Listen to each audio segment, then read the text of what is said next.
Following Saturday's spring game, head coach Kyle Whittingham spoke with the media. Here's what he had to say coming up next on Locked On Utes. You are Locked On Utes, your daily podcast on the Utah Utes. Part of the Locked On Podcast Network. Your team every day.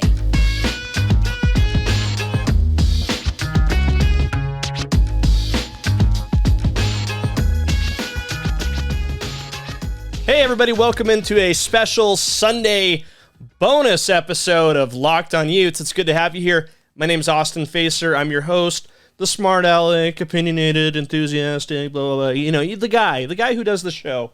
It's good to have you here.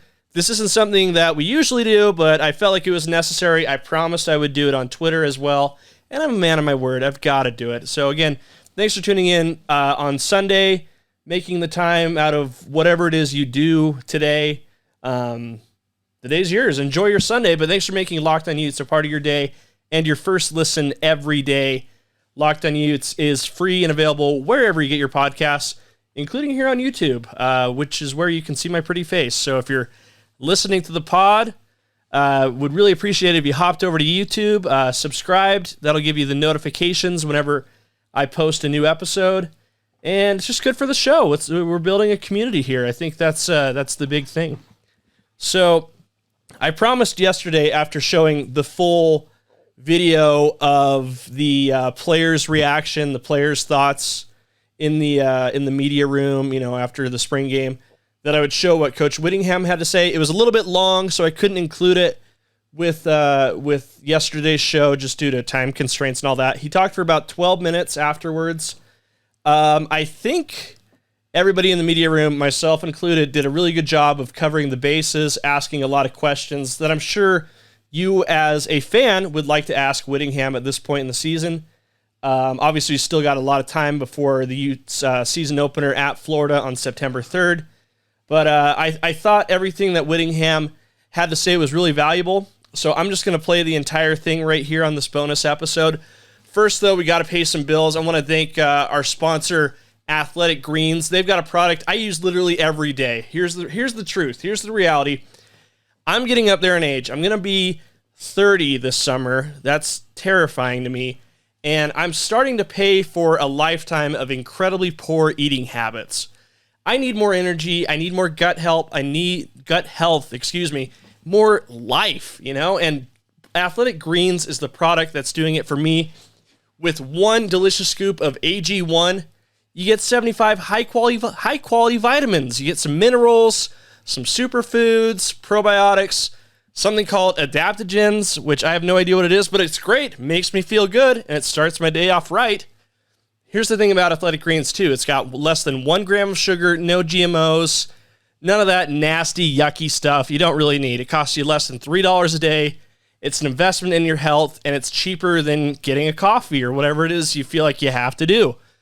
And just to make you feel even better about buying Athletic Greens, for every purchase you make, Athletic Greens donates to organizations helping to get nutritious food to kids in need, including No Kid Hungry here in the U.S. So to make it easy, Athletic Greens is going to give you a free 1-year supply of immune-supporting vitamin D and 5 free travel packs with your first purchase. All you have to do is visit athleticgreens.com/college.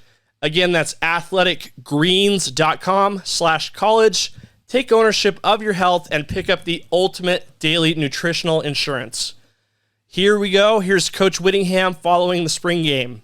Good competition out there. It was a great way to end spring football. We really had an excellent spring. We were able to stay healthy for the most part. Got a few guys banged up out there today, but we don't believe it's real serious. A lot of guys making plays today. Great to see Jaquindon Jackson and Bryson Barnes get extensive work. Thought they made the most of it. Young players played well. Jalen Lover showed a little bit of what he's capable of. Lander Barton, Justin Medlock, the 2 young defensive ends, Jonah Ellis and Connor O'Toole. There was some real good things out there. We've got a lot of promising young players, and we need to springboard this now into the summer conditioning program, which starts 1st of June, and that's the next phase of getting ready for the season. And so it's going to be critical that we work hard this summer and position ourselves for fall camp with strength gains, speed and strength gains throughout June and July. That's what June and July are all about, is with the weight coaches and training and getting bigger, faster, and stronger. So questions? Kyle, obviously you're going to go back and watch the film, but do you feel like just from watching it live that you have a better idea of who the backup quarterback's going to be? We'll have to dissect it. We will have a better idea. I couldn't tell you just what was, just by observing it firsthand out there, but I thought they both did some really good things. Jaquindon Jackson has really made a ton of progress since he's got here. He's really starting to become a guy that looks like a quality quarterback, and then Bryson Barge makes some big plays too. And so we want to hopefully have a pecking order going into fall camp. But if it's a dead heat still, then it's a dead heat. That's not as critical as trying to figure out your number one guy. It's critical, but not as critical as that. So we know Cam's our guy, and we just got to continue to work those guys behind him and see what happens. Nate Johnson's coming in. He won't be here till June. He's another guy that's going to be in the mix for that. So we'll have it sorted out by the time we need to in fall camp. But it's really a big positive is that Cam Rising's our guy. We got an all-conference, first-team all-conference quarterback coming back to lead us. So that's a huge positive for us. You talk about Cam. It was one drive, right? But give us your thoughts on just how smooth that went.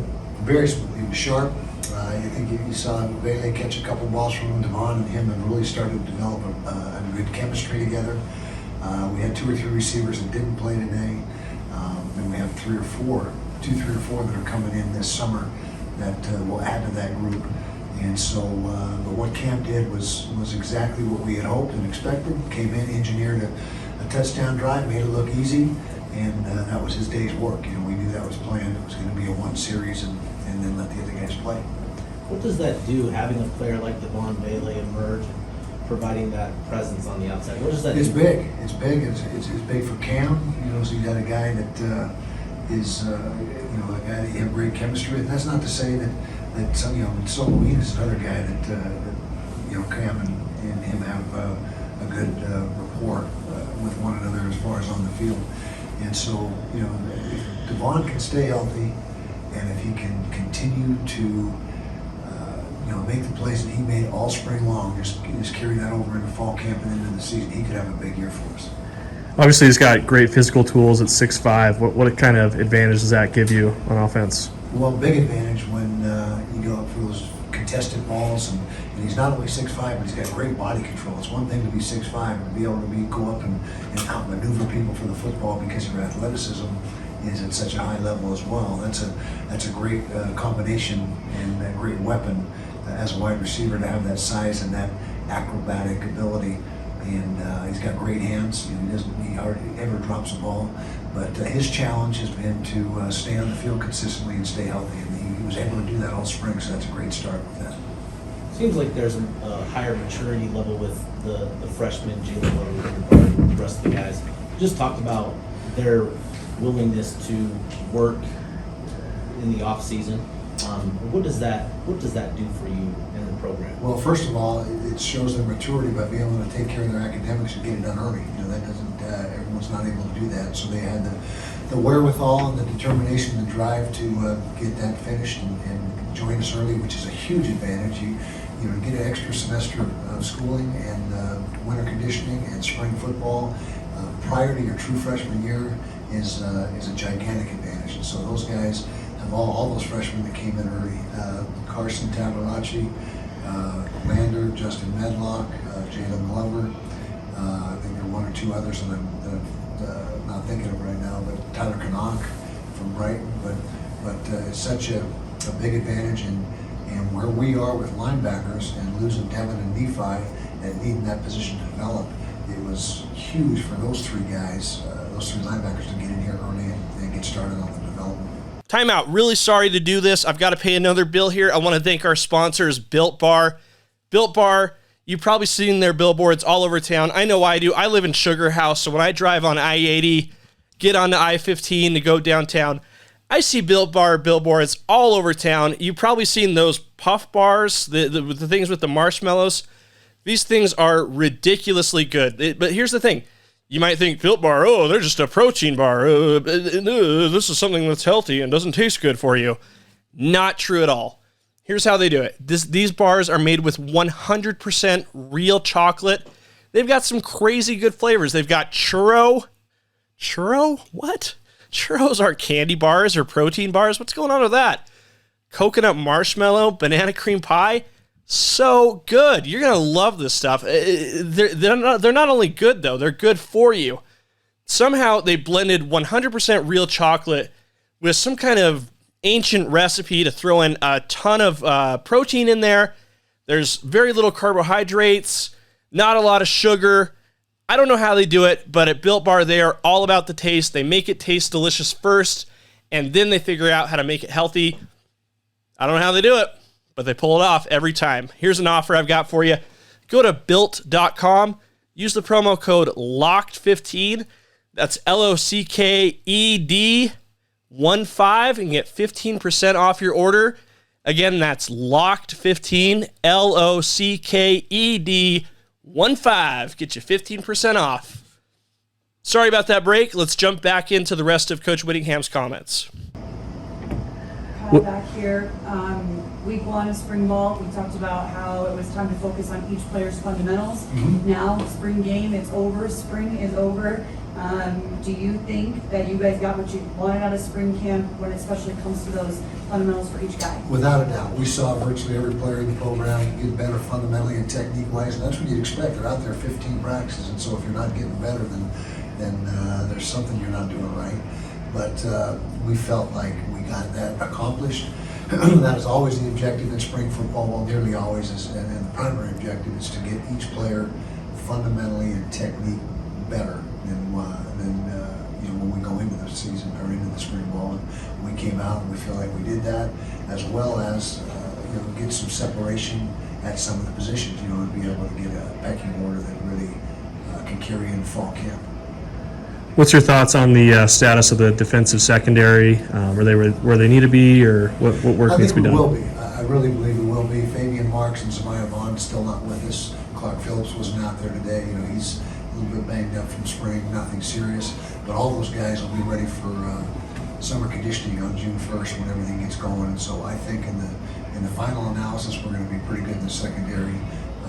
Cole Bishop is going to be a heck of a football player for us. RJ Huber didn't play today, but he had a great spring.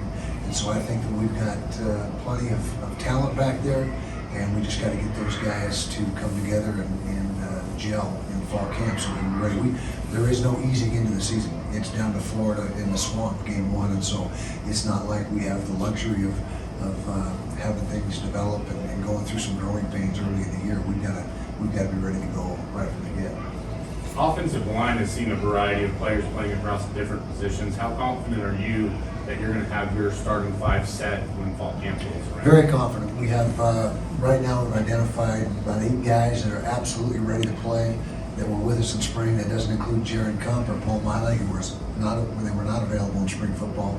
So we think we're going to have a solid 2 deep, 10 guys that we can count on, and we'll have those front 5 playing together right from the onset. And we're getting a much more of a head start than we did last year. Last year we had a lot of injuries up front, guys shuffling the deck seemingly every day, particularly in fall camp. And so if we can stay healthy, I think that O-line can be ready to roll and be very productive in game 1. You talked about Michael Mokofisi as one of those guys who stepped forward. Is he part of that plan moving forward? He sure is. Him and Keaton Bills. Keaton Bills played his best football this spring as well. And Satala Lamea, those 3 guards right there, are absolutely ready to play for us. Johnny Maya did a nice job moving to center and really is starting to solidify that position. Braden Daniels has solidified himself at the left tackle spot.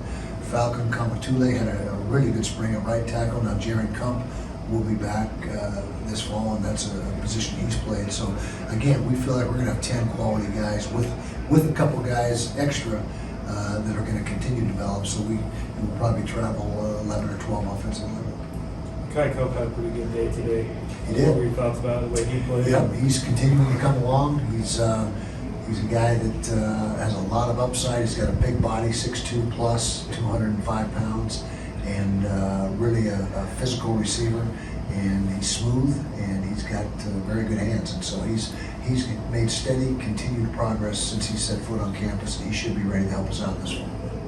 Coach, do you have any special plans to watch the draft next week with some guys? Yeah, I'm going down to the draft. Devin, they invited, I guess, 20 or 21 guys to the draft to be there in person, and each of those players get 8 or 10 invites that they can bring with them, and Devin has invited myself and Colton Swan, his position coach, to come down. So we'll be with Devin down in Las Vegas on was it Thursday night, yeah, for the draft.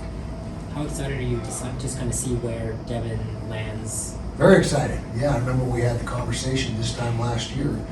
What his plan was, well, I guess it was a little earlier, it was in January last year, but and I can still remember everything he said, everything he laid out as the reasons he was coming back, what he wanted to accomplish, what his goals were, and he checked every box. And to see that come to fruition and have him be positioned right now where he is in the draft has been a real testament to him and who he is as a person and a competitor.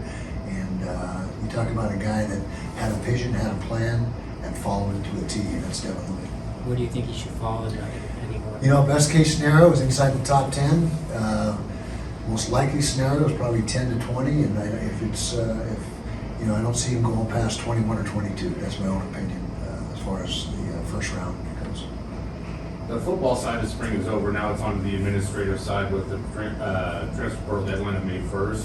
What kind of activity do you expect to see in the next few days with that? I'm sure we'll have some guys that enter the portal, and sometimes it's a mutual decision where we feel it's better for them to move on, and they feel that they can probably get in a situation where they can play sooner. And so the portal is not always a bad thing. If you have guys enter it, sometimes it's a plus for both. It opens up a scholarship for us, and it gets them at a level of play that they're maybe better suited for. And so that's something that you're right. The deadline is May 1st. You can still transfer, obviously, but for immediate eligibility, you got to be in there by May 1st. And so I would suspect that we're going to have a handful of guys that go that route. Is the hair going to stay through the fall? Say that again? I was going to say, is the hair going to stay through the fall? I don't know. What do you think? Depends on what my wife and my mom say. But you guys we can pretend you have a say. Standing right here. I don't know. I'm sure I'll get. It'll drive me nuts here in the next little while, so we'll have to get rid of it. But we'll see. Yeah. Thanks, guys. Awesome, cool. A lot of good stuff there from head coach Kyle Whittingham. I know I was just really excited to see the Utes back on the field. It made me really disappointed to realize we had still an entire summer to go and a little bit of the fall until we can see the team on the field for the first time in Florida. I probably won't be making that trip, but I'm going to enjoy watching it on television. We'll have all the reaction coming up for you when that happens. But before that, we've got the NFL draft. As Coach Whittingham mentioned at the end of his presser, he's going to be joining Devin Lloyd in Las Vegas. Devin Lloyd is slated to be an NFL first-round draft pick. That's going to be really exciting. So here's what you should do right now. Here's what I recommend. Make Locked On NFL Draft your second listen now. Locked On NFL Draft, they're going to get you ready for April 28th. They've got all the inside analysis. Ryan Tracy, my guy, Eric Crocker, former NFL cornerback.